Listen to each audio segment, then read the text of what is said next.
Ladies and gentlemen, welcome back to episode 2 of the B1G Boys Pod. I'm Trevor here alongside my co-host, Coach Cole, coming back at you for some of the week 3 action and take a look ahead at week 4. Cole, how you been today? You know what? I'm doing good. It's a great Tuesday. We had a great weekend of games this past weekend. We had a lot of people reaching out about episode 1, so thank you to everyone who's listened or interacted. Make sure that you go ahead and check us out on Instagram as well as YouTube, and just like and subscribe. We can't say thank you enough to everyone, and we're looking forward to keeping this party rolling. Yeah, no, I couldn't say it better myself. I think week 1 went really well. Going into week 2, we listened back to the app, got some feedback, and we're going to change some things up, kind of speed up some of the reviews and previews that are kind of chalky type games and get into some more deeper dive discussions. And then we got a new segment at the end of the show. We'll be handing out our first ever Big Boy of the Week awards, just MVP of the week and who is doing well. So why don't we kick it off? Let's jump into that big noon game on Saturday. Alabama came up to Camp Randall at Wisconsin. I think maybe Wisconsin was hoping for a different outcome on this, but Alabama ended up winning 42-10. What are some of your thoughts on this one? It just goes to show that Alabama can lock and load and reload every single year. I thought the quarterback taking his pistols and holstering them in front of the Wisconsin student section said everything we need to know before the game even started. They were throwing up the W too after a couple of touchdowns, just in their faces. Yeah, I mean, so there we go. There's a reason they're a top 5 team in the country. Wisconsin's still good. Wisconsin will still have a decent year in the Big Ten, but just goes to show there's calibers and there's levels upon levels to the college football game. Yeah, I think this game could have gone a lot differently if Tyler Van Dyke didn't go down that first drive for Wisconsin. It's fair. I mean, they kind of had their offense clicking a little bit. I don't remember exactly on the field. I feel like they were down in Alabama territory on that first drive, and just unfortunate leg injury there. It's either knee or quad. I saw a couple people speculating Saturday, but didn't end up seeing what the official ruling is. I did see he's out for the year. But after that, they kind of held Alabama to a couple stops. They had a 3-0 lead at one point, Wisconsin did. And then, without the offense getting going, a lot of back-to-back-to-back 3-and-outs, and Alabama just got rolling. But like you said, I mean, that team, they're built, and even with new coach this year, so much talent on that squad. And unfortunately, Wisconsin couldn't really hang there. So we talked a little bit about last week on the show. If you're a Wisconsin fan, if you're sour on Luke Fickell, this is only his second year, but I saw a lot of people that are already over that offense, just some commentary online. The play calling seemed a little weird. JJ Watt tweeted something, Wisconsin guy himself, that if it's 4th and 1, did you see this tweet? Do you know what I'm talking about? I did see it. I think anytime you have alumni coming out and saying stuff like in the moment, says a lot. Yeah, shotgun run on 4th and 1 just doesn't really seem like the Wisconsin way that we've kind of come to know and love about a team like Wisconsin and the way they play. A lot of that smash mouth football. On a 4th and 1 situation, you think they're bringing out the bigs. You got 3 tight ends, big fullback in there. Give it to your biggest running back and just, throw it up the gut. And play didn't work, so we'll see. Second year, so a lot to get moving. What's kind of your outlook on them for the rest of this year? I think they might just be a middle of the pack Big Ten team for sure. But like I said, you're playing Alabama, you're playing a top 5 team. It's hard for any team in the country to host that game and win. So yeah, it is what it is. You want to get into the Oregon State rivalry game? Yeah, why not? That was a fun one. Obviously, Oregon coming over to the Big Ten this year. Glad to have them here. But Oregon State maybe a little salty that they got left behind in the Pac-12, which they're trying to rebuild, adding 4 teams over the weekend here. But Oregon took care of business here, 49-14 final. Dylan Gabriel looks legit, and that offense seems to be clicking. Anything else you took away from that one? No, clicking's the right word for sure. I do want to say when we get into previews later, Oregon State is coming back to the Big Ten this week to play Purdue, who had a rough week, but scoring 14 points, I think, against any team in the Big Ten is going to be hard to get a W from. So we'll see if Oregon State has a really tough year against their Big Ten rivals. But no, Oregon's legit. I'm glad that they're in the Big Ten. I like the metallic, like pearlescent green helmets that they rock this week. They always know what they're doing over there with Nike and everyone over at Autzen. So it was fun, and I like to see them score. Yeah, that high flying offense, but the defense is not getting enough love. I mean, I watched a lot of Oregon games last year, and watched a good amount of this game. And you think of them having back in the Marcus Mariota and just think of them as fast and that old Chip Kelly offense. But this defense, I think, is going to fit in the Big Ten perfectly. They're hard nosed and they know how to make big plays in the backfield and all that. So, is there a Big Ten game coming up this weekend? Their first Big Ten game, or we got to wait for that? But looks like we got to wait a couple weeks for that. But that's going to be fun. First time they roll into one of these Midwest college towns later this fall. Definitely. You mentioned Purdue. Might as well get that one out of the way. Got embarrassed a little bit.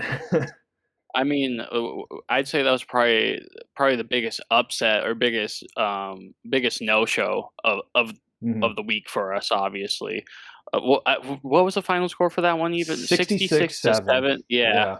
I mean, and like the game was at West Lafayette, if I'm not mistaken, and we might as well just call that Notre Bend State South. Like I'm sorry, Purdue fans, but it wasn't fun. It didn't look fun.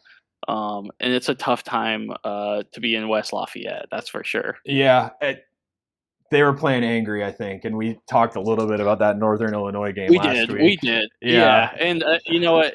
All it is just it's Notre Dame just finding their happy medium again and coming back to the middle, and that's what that was. And unfortunately, Purdue was on the tracks at the wrong time. Yeah. So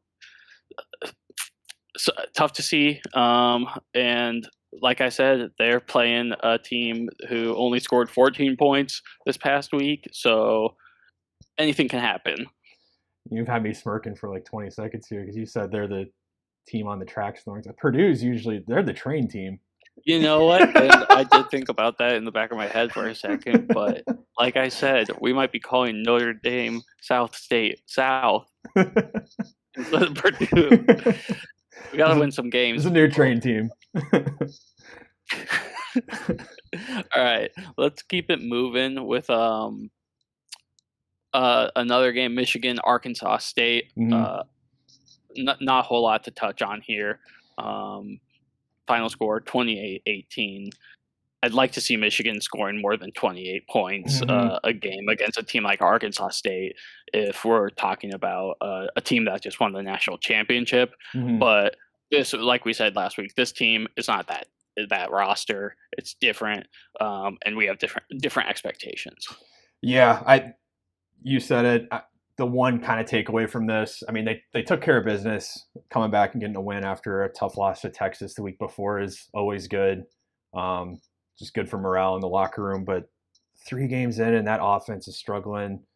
We'll get into they're playing USC this week, and that'll be a big test for them and just a big game for the Big Ten overall. And USC making their debut, but doing a starting quarterback change 3 games in, just kind of struggling to get things clicking.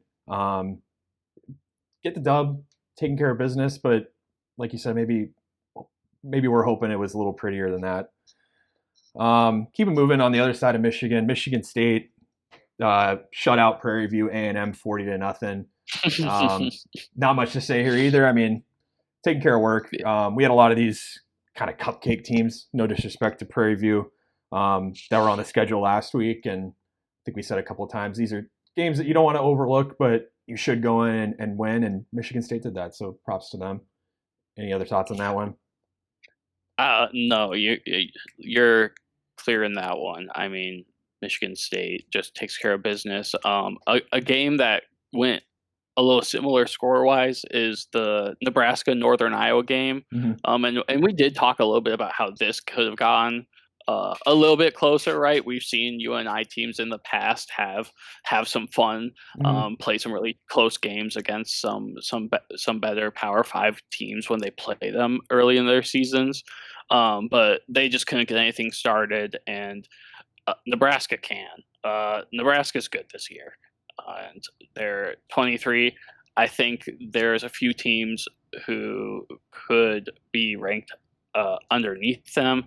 I think if they keep winning games, soon enough we're going to see them like in a top 15 slate if they're not already. I don't think they're are this week. Low 20s. They're 22. 22. Yeah, they're 22. Yeah, and we'll get into that because I'm excited about the Illinois-Nebraska game, but we're gonna hold that for later. Yeah. Yeah, I mean, Raiola can play, and he might be a not Heisman level player right now, but a quarterback of the year, Big Ten quarterback. I think he's got the potential there. I don't think. I mean, a true freshman coming in. I'm not. I don't think that's happened yet. I know we've had like Manziel won it as a redshirt freshman, but no true freshman yet. And who knows the type of player that it would take to be the first to do that. But the way he's played in 3 games, I think that's the type of trajectory he's on. I can tell you the only player who would do it is a Big Ten player. Yeah. You're going to book that one now? No, that's not true. Well, as the Big Ten gets bigger, maybe. Yeah. 18 teams, 18 different quarterbacks and running backs, whoever else, just playing the numbers game here. Pool. Yeah. But no, I think Nebraska took care of business, but there was a couple plays that I think if went differently that UNI would have made this game look a lot closer. They had a tough interception right inside the red zone and another red zone turnover, I think, that just kind of killed a lot of momentum and held them to 3 points. But on the other hand, I mean, that's Nebraska and their defense doing what they're there to do, which is prevent the other team from scoring. And, maybe it takes 60 yards of UNI driving down the field till they get that big stop, but they made those big stops. And, 34-3 is nothing to scoff at. Memorial Stadium was rocking for sure. A friend of ours, their parents were there and wearing purple as well. So I'm sure that's a hostile place to be to watch the game. But I think Nebraska looks good. We actually put a poll up on our Instagram over the weekend if you're buying Nebraska stock. And I think it was, I don't know if you saw the final results, but last time I looked, it was 70% or so of the viewers that voted on that said they are buying Nebraska stock. And I think I agree with them right now. I think this team looks legit and is going to be ready to play. All right. Well, it'll be interesting to see how that stock pans out for you and the rest of your fans, Trevor. I'm looking forward to see how the market takes them this week after the Illinois game. Yeah. Speaking of Illinois, Illinois, Central Michigan. Illinois is cooking. They got guys who can play 3-0. Sorry, just pulling up my notes here really quick. Pat Bryant. Okay, Pat Bryant, really good receiver. He's leading the Big Ten for reception touchdowns with 4 right now, or tied for 4. I believe a few other people have that. But he's just helping get it done on the offensive side of things, and that's why I think guys like him are gonna help Illinois continue to stay undefeated, especially after they have if they keep playing as well as they do. So yeah, but I think Central Michigan, these MAC teams, the Little 10, we talked up a lot last week. But they took care of business, 30-9, and that offense does look good. So, and they climbed into the rankings this week for the first time in a couple of years. So, props to Illinois and Brett Bielema for turning that program around a little bit. We did cover one of these former Pac-12 rivalries. We'll touch on Washington State and Washington. I think you had the take on this one that you think Washington State might get this one done. They ended up winning 24-19. What do you think about this one? Yeah, I mean, I don't know if I feel like too great about that. It's Washington State football. Love their history. Love the what they've done there in the past. I thought Washington was going to have a different year than they had last year. We kind of touched on that last week. It's not like they got blown out of the water. If I'm a kid growing up in Washington and watching that game, like a Washington State game, I'm like, okay, I got two home programs who can ball out, which is nice. But unfortunately, it wasn't the guys in purple that day, and Washington State got it done. So we'll still see Washington play some other good teams. I could see it really going 50-50 for them on if they show up to these games or not. Mm-hmm.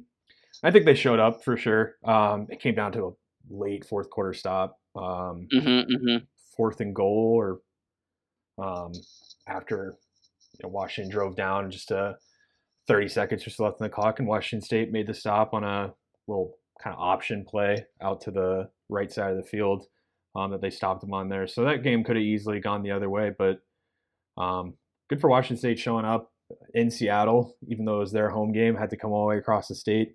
Lumen Field. Yeah. All the different names that's been. And that place gets loud, the 12th man for the Seahawks. So, it was loud in there for getting in-state rivalry like that cooking over the weekend. So, tough one for Washington. I think they're still kind of finding their footing with new head coach. Will Rogers looked pretty good. Getting a transfer like that with 3 years of starting experience out of Mississippi State coming up there. I mean, you shouted him out last week, and he played well, but sometimes you're just not going to get it done. So, took the loss on that one. Yep. So, go ahead. We'll see. No, I was just gonna say. I mean, a game like that, trophy game, the Apple Cup, could go either way next year. Yeah. Yep. All right, I'm going to turn it over to you for this one. You got a little bit of criticism. Maybe not criticism is the right word, but went out there on a limb last week with a take about Minnesota, and I'm going to ask you to defend this take, which sounds pretty easy to do after a 27-0 shutout win, and they're back-to-back shutouts. First time it's like 1909 or something like that. What did you say about Minnesota last week, and do you still stand by that? Yeah, so I appreciate you bringing light to this subject because we had primary sources. I had secondary sources. If tertiary sources are a thing still, we probably would have had those reaching out too about the Minnesota takes. People having to pull over and turn their car volume off, or just reset for the day. Listen, all I said was Minnesota is a solid football program. If you look at PJ Fleck's resume, tenure at this point, because he's tenured. Yeah. Okay. He hasn't lost a bowl game every year they've gone to a bowl game. Is that real? And look it up. I'm pulling it up right now. I'm pulling this up right now. PJ Fleck's tenure. Oh, at Minnesota. I'm speaking on at Minnesota. Okay. Look it up. I'm pulling it up right now. You know what? I'll be damned. 5-0. Okay, so all I said was they're a solid program. So, and they are, okay? And that's 2 donuts in a row. Do I like that he wears ties on the sideline? No. But he gets it done. So what am I going to say? Yeah. Right? And they hosted Nevada. If you watch the highlights of this game, I mean, the guys in gold are running, dude. Yeah. And I'd be afraid to play them. And I think Iowa's going to have a tough game this week playing for the Floyd of Rosedale. Mm-hmm. But we'll get a little bit more into that. I mean, do you have anything to say on that? No, I think the only thing I have to say, I mean, they took care of work versus one of these mid-major teams. So, like we established, you do that, not much else to say. But you got me looking at PJ Fleck's resume here now and his time at Minnesota. And, you know, I didn't disagree with you that they're not a good team and don't have the potential to be a good team, but that's 2 9-4 seasons and an 11-2 season with a top 10 finish in the polls. Like, and this is now his 8th year there. And this is a team that for a long time was just kind of a cellar dweller in the Big Ten. So Yeah. for turning that program around, I mean, he's done a really good job. A tougher year last year, 6-7, with a win in a bowl game. So they were one of those weird 5-7 teams that snuck into one. But I know, yeah. But 5-0 in bowl games. I mean, they get to these big games, they show up and play. So yeah. Yeah. So I mean, if I have people who struggle with that take, that's fine. The facts are there. Mm-hmm. We saw it, and we'll talk more about them when we get to the previews a little bit. But yeah, I'm taking Minnesota. I'm riding with them until they prove us wrong. All right. Well, I was talking about Minnesota. Talk about one of their rivals. That is the Iowa Hawkeyes. Bit of a struggle for that game, losing 14-10 at halftime, but ended up pulling out 38-21 versus Troy. We established last week we're both Iowa fans. What are your takeaway with this one? What are your thoughts on this team 3 games in? 2 things. I think Caleb Johnson is really good, and it's fun to watch a guy play like Caleb Johnson. Mm-hmm. I also think we just kind of need to blow up the entire system, if that makes any sense. It just feels off. Yeah, losing 14-10 at half made sense. Mm-hmm. If you watch the game, it made sense. And I remember we were texting during the game, saying it's just it all makes sense, and we're probably gonna lose if we don't figure it out. And thank gosh we do, and we put up 38 points, Mm-hmm. right? And this is the second time we've scored like 40-ish points, but Mm-hmm. This isn't how you win games, especially against good Big Ten teams. Mm-hmm. I mean, it didn't work against Iowa State, so I don't know. I'm curious to hear more of your thoughts on it, but yeah, a win's a win, but that one didn't feel too good. Yeah, I fully agree with you. And you were you had a little bit of cautiousness. I'm just gonna say when we were texting, we both said we suck. And maybe I've had a few days to cool down about it, so I don't know if I'd go necessarily that far now. But in the moment, like even saying that, I think is a sign that something's off with this team. Right before halftime, Iowa got the ball back with about 1:30 on the clock. Did a running play. Caleb Johnson, of course, 7 yards. Then gave it back to him, another 7 yards. First down, clock kind of stops around a minute. And Kirk's on the sideline telling these guys, let's just, run it out. Let's get into halftime. And McNamara, Cade McNamara, starting quarterback, and the offensive line just kind of had the reaction of like, are you serious? Is this really what we're going to be doing? Just, ended up coming back out in the second half and scoring a lot of points and, putting 38. If you're a neutral fan and you see that score, you're like, oh, they let Troy get 21 points, but they ended up running away with it. But, we're Iowa fans, we're a little biased, and it just doesn't feel good right now. And I said last week, it's like maybe it's time for a change and, build the statue of Kirk, celebrate him, all that, but just get some younger blood in there and maybe change the course of this ship right now. Because it doesn't feel good, like you said. Yeah, I mean, I'm excited to talk a little bit more about the game they're playing this week. Mm-hmm. But I'm gonna have to do better to keep me entertained. Yep. Especially with the talent that I know is on the team. Yeah. But at the end of the day, Caleb Johnson, 2 touchdowns, 173 yards. It's super fun to watch. Yeah. So I think he's my guy. First in D1 right now for rushing yards through 3 games, and he missed the first half of the Illinois State game with the suspension. So 470 some yards. Yeah, dog. He is leading quite a bit of things. Yeah. For Big Ten. Let's get to another game. Keep this ball rolling. Mm-hmm. What game do you have next, Trevor? Well, I was ranting a little about Iowa. Let me talk up a team here. One that I'm excited to talk about. That is the Indiana Hoosiers. Yeah, please. We talked about this a little bit. The Indiana Hoosiers from Bloomington went to the Rose Bowl, and they gave an unwelcome an unwelcoming game, whatever you want to call it, to UCLA in their Big Ten debut, 42-13, and they looked legit doing it. This is a team that's 3-0. First-year head coach Kurt Signetti. He said something in like his first press conference when they unveiled him as head coach, where he's like, "Google me, I win." Did he really? Yeah. Google me, I win. And he does. 3-0 coming into a program like Indiana that historically has struggled in the Big Ten and one of those kind of bottom tier Big Ten teams. But there's enough talent on that state, and having a pipeline now in California, and after Maryland and Rutgers joined, having that New Jersey, DC pipeline recruiting in the Big Ten. I mean, the potential's there for them to be a good team, and maybe he's unlocking it now. I don't know. Curtis Rourke had 4 touchdowns on the day, quarterback for Indiana, and looked really good.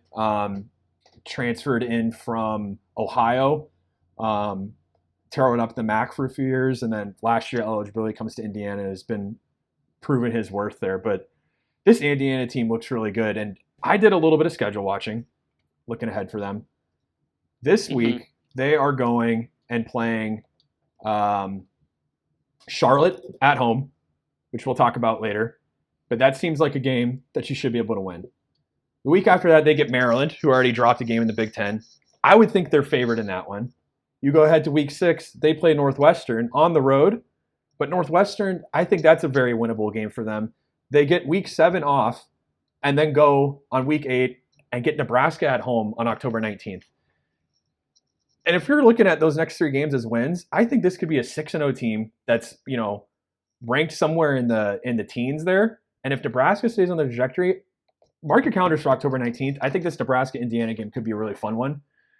And I'm going to do the hot take of this week that Indiana is legit in the Big Ten, and maybe they get to Indy, but I think this first part of the year, their schedule looks very favorable for them. I think they make some noise. You disagree? I don't disagree. You know what? I appreciate you kind of looking into the future there and checking your crystal ball and to see, give us that week 8 kind of maybe little appetizer of an indie game with Indiana, Nebraska, like you're saying. The only thing I have to say is UCLA is not doing their job holding up that west side of the big right now, and I'm starting to think that Oregon's having the best time coming over, and I'd say USC is probably next, and then Washington maybe, but UCLA losing to Indiana, woof. Yeah. Big Ten preseason poll I had pulled up earlier because I figured we'd be talking about this. They were not highly ranked going into this year. The media pegged them to finish 15th out of 18. So kind of maybe where they expected. But you know who they had 17th? The Indiana Hoosiers. 3-0. There we go. Experts can be wrong. And I'm not an expert. My crystal ball is wrong more often than it is right. But if I could peer into it right now, I think Indiana, they have a case for maybe not 17th, more like 7th in the Big Ten. But got a lot of season ahead of us, and we'll see where that goes. All right, a couple more games. What was that? Top half of the iceberg. Yeah, it's a better place to be. Got a couple more games to wrap up from week 3. Northwestern, Eastern Illinois. So Northwestern win 31-7. Any thoughts on this one? No. AJ Henning is another guy who looks like a great wide receiver, wide out, who is going to be up there for maybe Big Ten Player of the Year. There's lots of good players we got, but I mean, I thought he was super fun to watch. If I was a quarterback, I'd enjoy throwing to him for sure. So yeah, Eastern Illinois came to play at the temporary field and couldn't get it done.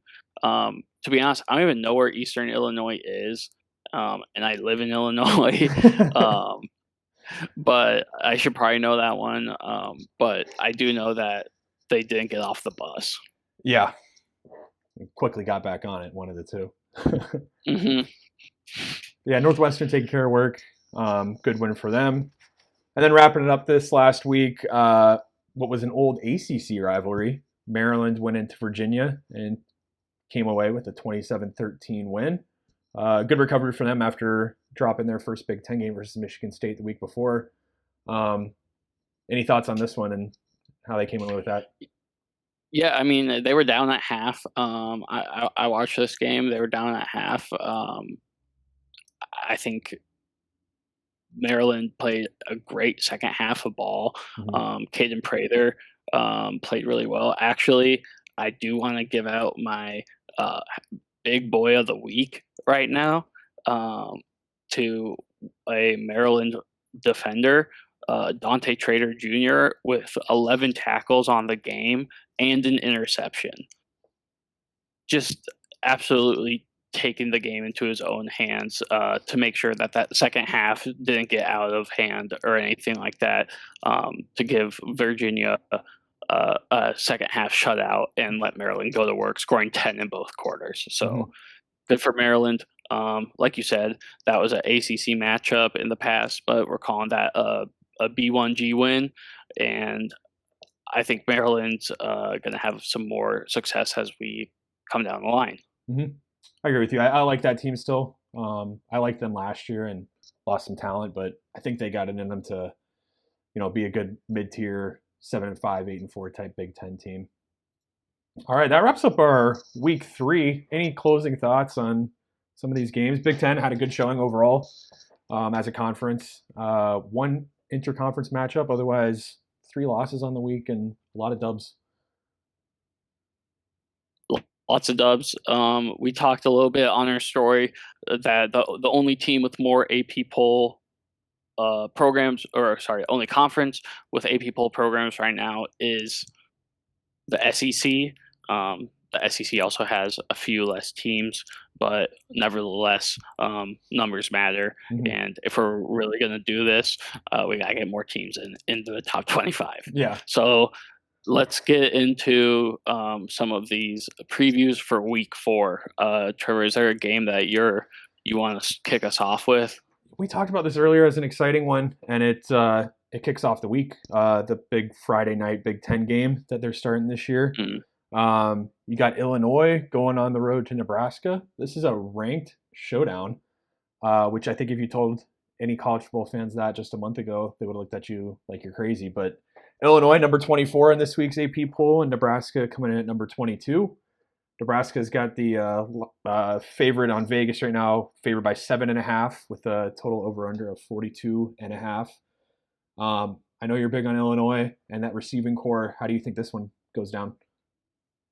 I think both these teams, 2 things. I think first off, since it's a Friday night game at 7, if your high school home team stinks or it's an away game or something, I would not be going to my high school home game. I'd be watching this game 100%.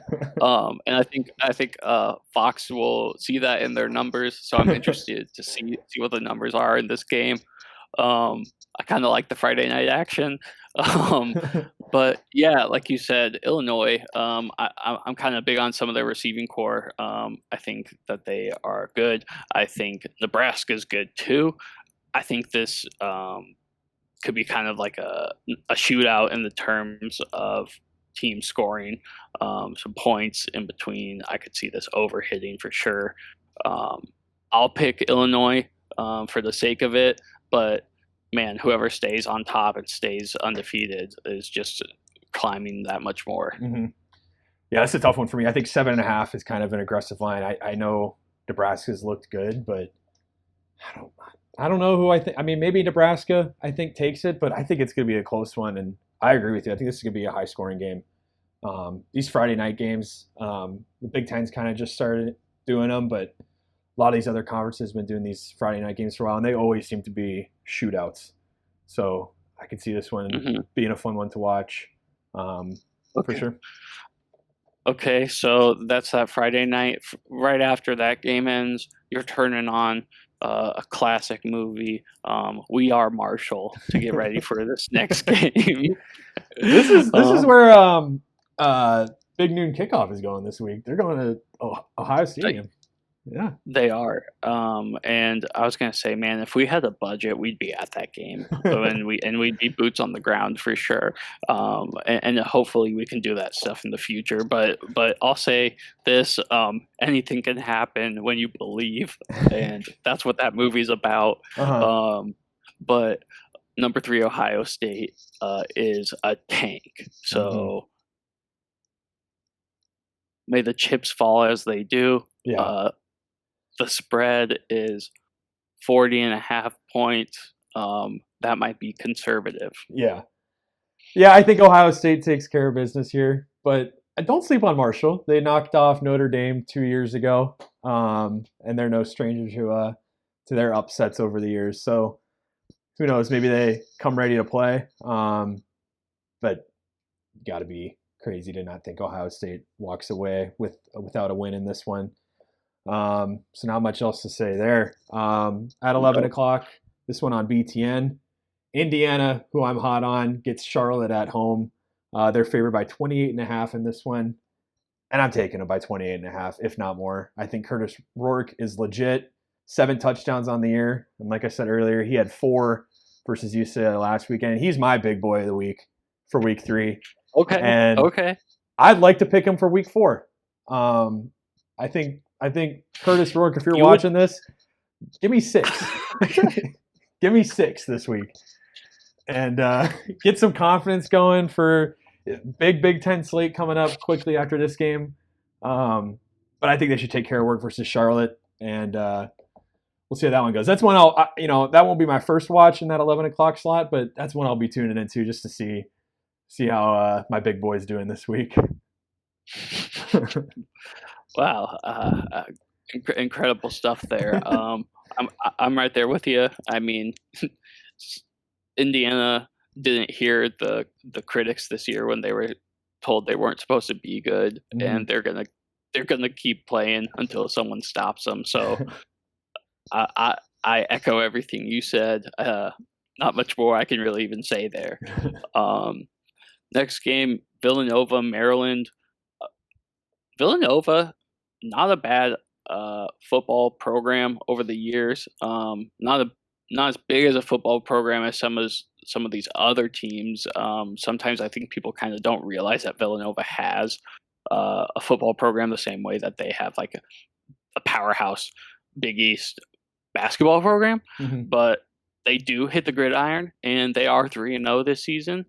But like I said, I'm really loving Maryland's play right now, and I think Maryland, if they play how they played this week, they'll get another win. Yeah, I like Maryland this one too. Talked a lot about these games last week, but these are games you just want to go take care of business, tune up a little bit, and get ready for the conference slate coming up. So it'll be one just to see Dante Trader get some more big picks or anything like that. Get ready for the cross season. Yeah, tune up a little bit. Actually, the fact is he did used to play on the Maryland. He was a dual sport athlete. Does he at the not college anymore? level? Is he just football now? I believe so, but Okay. I mean, I don't blame him. I mean, that's so much work. I couldn't do it. But yeah, he does some great stuff on both fields for sure. Yeah. Yeah. So I'll definitely check that game out for a little bit. Yeah, moving ahead. Had something else? No, just moving ahead here. We got Penn State and Kent State. This one's at 2:30 on BTN. Penn State favored by 48.5. Kent State got rocked a little bit last week versus Tennessee. There was a bit of a disrespectful moment in the first quarter. Tennessee was already up 30-0, and they kicked an onside kick versus Kent State, which is just kind of mean. Yeah, did you see that? I did not see that. This is breaking news to me. Yeah, we were talking about it. We were talking about it at work yesterday, and my coworkers hadn't seen it either. I pulled up the clip, and they were like, "That's just disrespectful," and I was like, "I agree." I saw Tennessee fans try to justify it, saying like, "Oh, they were like way back. Their kickoff formation was like really far back, so like we're just that's what I thought too." It's like, you don't, dude, whatever. It's 30-0. Like you're already running. It's the first quarter. Like just kick it off and 3 and out anyway. That's something I would do in college football. Yeah, the game. Yeah, right? Because it's a game and it doesn't matter. Yeah. We have donors out here spending lots of money, and you can't be doing stuff like that, man. No, I agree. There was a cool thing I saw about that too. They at halftime, Tennessee was like, "Hey, we'll let the clock run the second half, and like we can shorten the fourth quarter by like only to like 10 minutes to 15." And Kent State was like, "Nah." Oh, so running clock? You mean? Yeah, like let the clock. Yeah, run. That's what I said. That's just messed up. Yeah, and Kent State was like, "No, well, we're here to play." So, Good. but they get that's Penn what I would State do every single time. They get Penn State this week. Hopefully Penn State shows a little bit more respect to a team like this. They're favored by 14.5. Kent State is 0-3 on the year. You got to like Penn State in this one, but this one's at 2:30. So see how many points there is. What I like more, because I have nothing more to say about that game. We have 3 more really awesome 2:30 games. Mm-hmm. I'll see which one you want to talk about, but the one I do want to talk about is UCLA LSU. That doesn't sound like a Big Ten game, but the fact that UCLA is in the Big Ten, now we get that. LSU's ranked 16th. LSU is LSU. We've seen them over the years handle business against good teams. This is not the LSU that was amazing that when we were in college, right? Mm-hmm. But they are good. They can score points. The spread has LSU at over 24 points.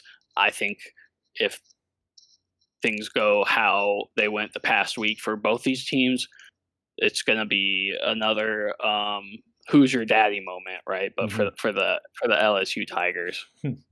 Yeah, I can't disagree with that. I think LSU's had a weird start to the year. They played both Big Ten LA teams. They played USC week 1, and now they play UCLA. Which you did. I didn't realize they did, didn't they? Yeah. So I don't know how many times if that's ever happened. Not just to LSU, but any team. Obviously, Pac-12 teams will play both teams in the year, when that used to be a thing. But out of conference playing both those teams seems a little weird. But they're just kind of sampling around. But I like LSU in this one too. UCLA didn't really look too good against Indiana, and although I am big on Indiana, you got to think LSU's maybe the better team on paper there. So I would think LSU takes care of work and maybe clears that 24-point spread. There you go. You said it. So 2 other games at 2:30. Mm-hmm. Which one do you want to talk about next? Talking LA, let's go USC, and this is that other big ranked matchup from this weekend that we've been excited about. This one's at 2:30 on CBS, that big Big Ten CBS game this week. USC making their Big Ten debut, going on the road to the Big House. They're favored by 6 right now, and I actually really like them on that. I could see this game being maybe USC running away with it, depending on how Michigan's offense plays. If Michigan's offense gets going a little bit, maybe a little closer. But this one's just an interesting test earlier in the year. These teams are kind of on 2 different trajectories, it seems. And USC opened up, like we said, that big win versus LSU. Kind of everything seems in their favor right now, and Michigan kind of struggling to find their footing after the national championship last year. So I like USC in this one, maybe by 10 points or so. I'll call it a 31-21 final, and USC takes care of business. But what do you think? I think Miller Moss is having a really good season so far, and if he plays with the confidence that he has played with, especially this past week, I mean, who's stopping him? Mm-hmm. We've already seen other big programs go into Ann Arbor and have a field day this year. Mm-hmm. Obviously, I'm talking about Texas, but USC could do the same thing, right? Mm-hmm. I don't think USC is as good as Texas is here, but that could be a freaking bowl game come the end of the year. The way things are going. So, and I'd watch the hell out of that bowl game. If that was the Pop-Tart bowl game? Can you imagine that? USC Texas. I think Texas I'm has sorry. some higher aspirations, but I know. And I'm sorry. I'm fantasizing a little bit too much right now. We're too early in the season for all that. Not even talking, but I'm just saying. Hoping a Big Ten team gets a chance to play some Pop-Tart game. Regardless, USC I think wins this one for sure too. yeah. There's a lot of question marks with both these teams. USC's defense, Michigan's offense. We'll see who's stronger. I like USC's defense. They've looked a lot better this year, the way they were able to shut down a team like LSU.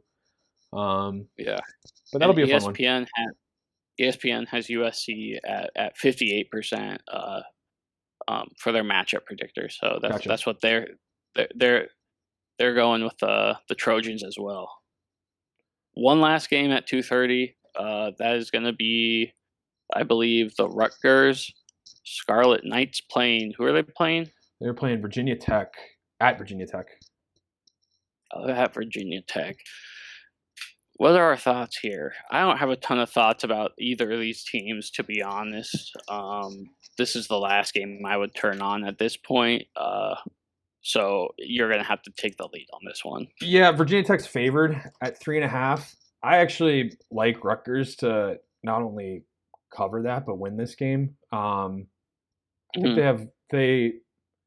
their season is going to rest on how Callie McManus plays there at quarterback, transferred over from Minnesota, and I know kind of struggled in Minnesota there and looked for just a fresh start. I like this Rutgers team to kind of change their destiny a little bit in the Big Ten. Greg Schiano's back. He's been there for a few years, and I think they got to their highest highs as a program when he was the coach. He stepped away for a little bit. Now he's back, and I don't know if they quite get to the highs they were at in the Big East back in the 2000s, but I think he can turn them into a competitive Big Ten program. They're off to a 2-0 start.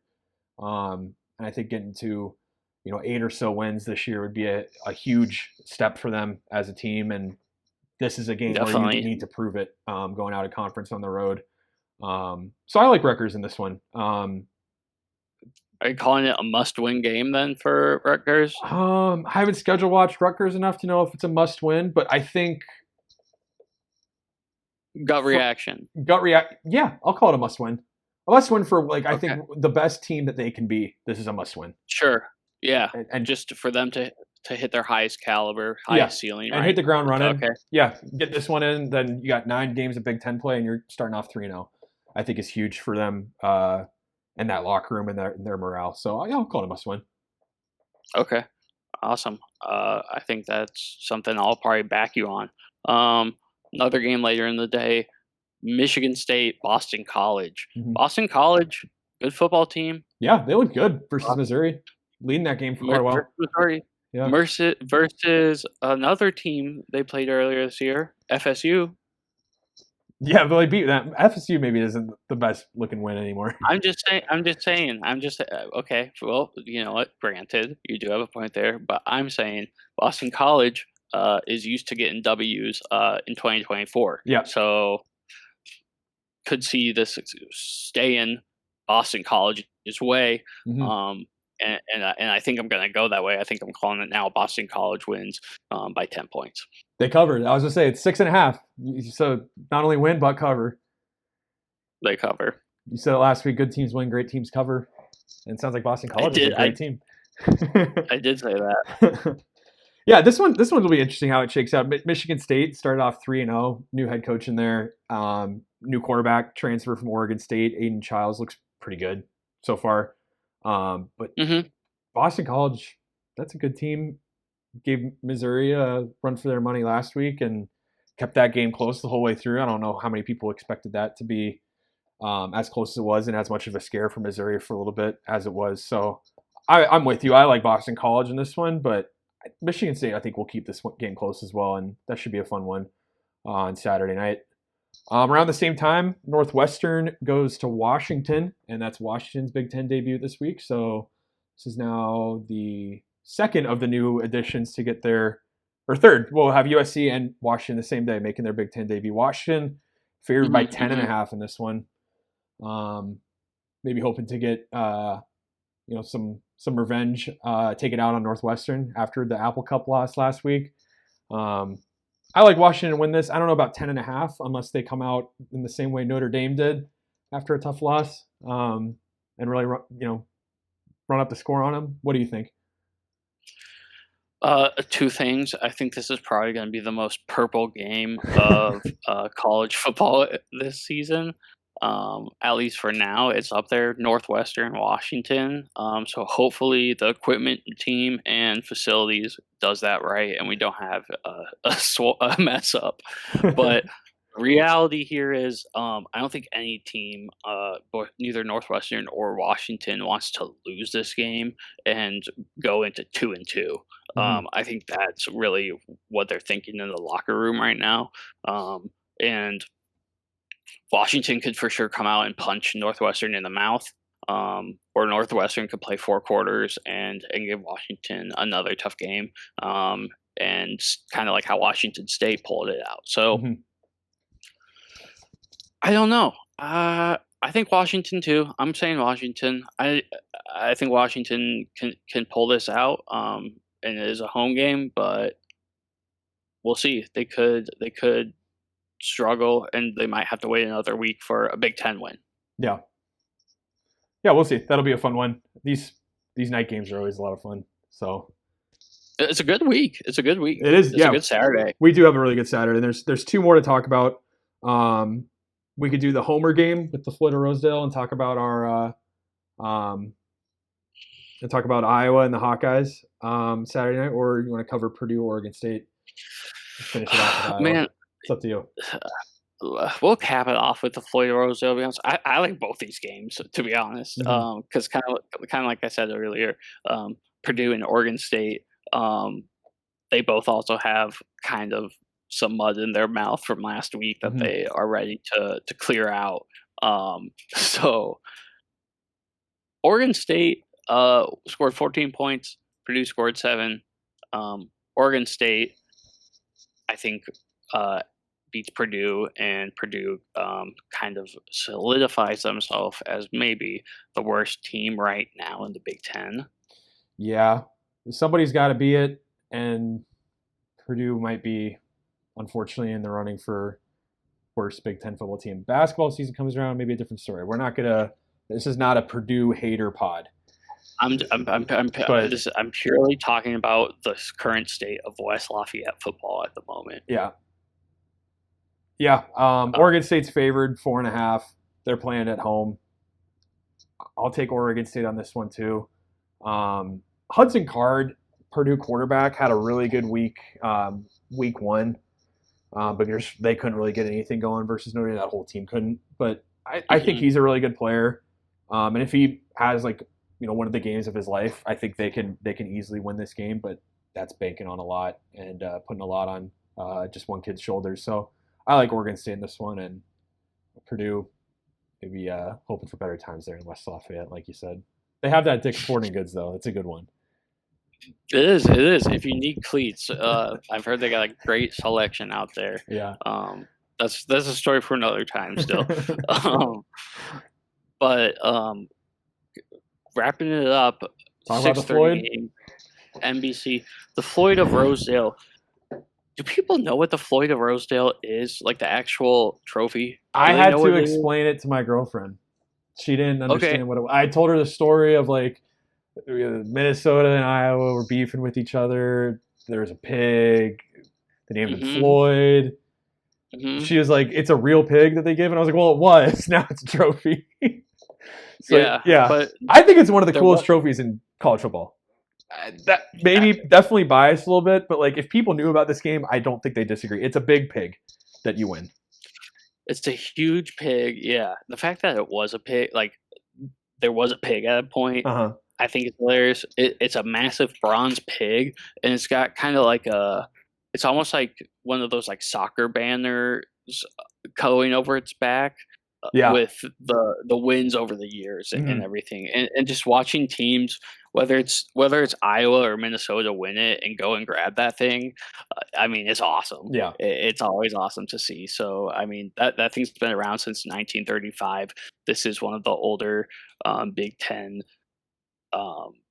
really, I'd say this is like a Big Ten blue blood rivalry when we talk about the history of this conference. And you can talk a little bit about your thoughts on Iowa. Iowa can definitely come in and get it done, but man, like I said earlier, prove me wrong and prove the Gophers wrong, and they can't hear you right now. They're just rowing the boat. So they might be having the Floyd of Rosedale in their facilities for the next 52 weeks. Yeah. Iowa is favored in this one right now, 2.5. They got to go up to Minneapolis this year. They are. They are favored, but they're favored on the road, which is interesting. Yeah, but I think I don't need to make myself sad talking about last year's game, and that's all said and done. The controversial fair catch, was it a fair catch? Was it not a fair catch?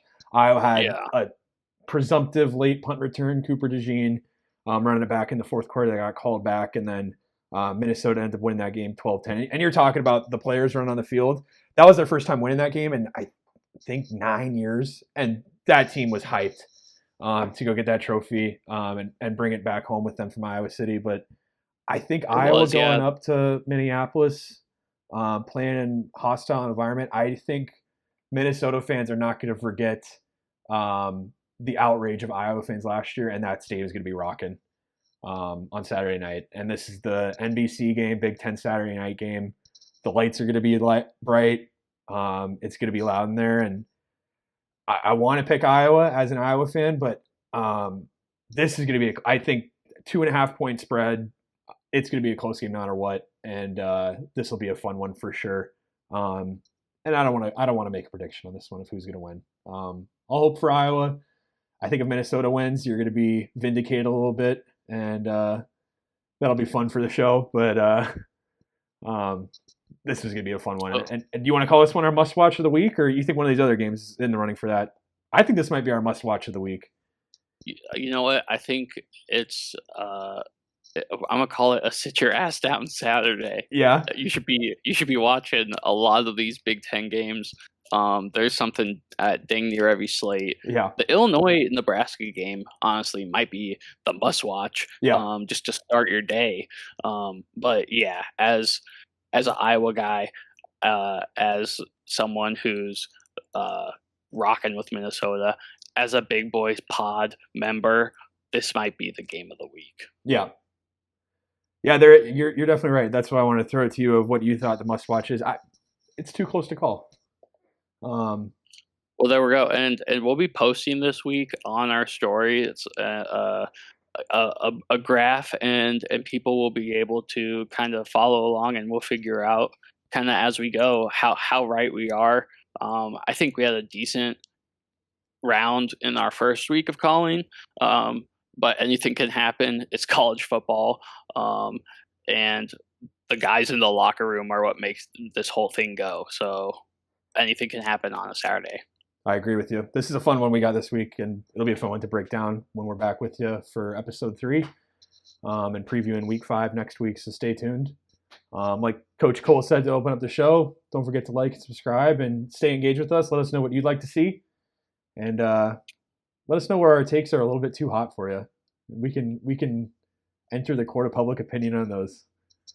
Please, with all due respect. I mean, if we're going to be wrong about some stuff, but I mean, right now, if people are pulling their cars over, I just want them to let them know, keep driving. And row the boat. Row the boat, baby. All right. All right. Everyone, have a good week. Yep. Thank you. We'll see you next week.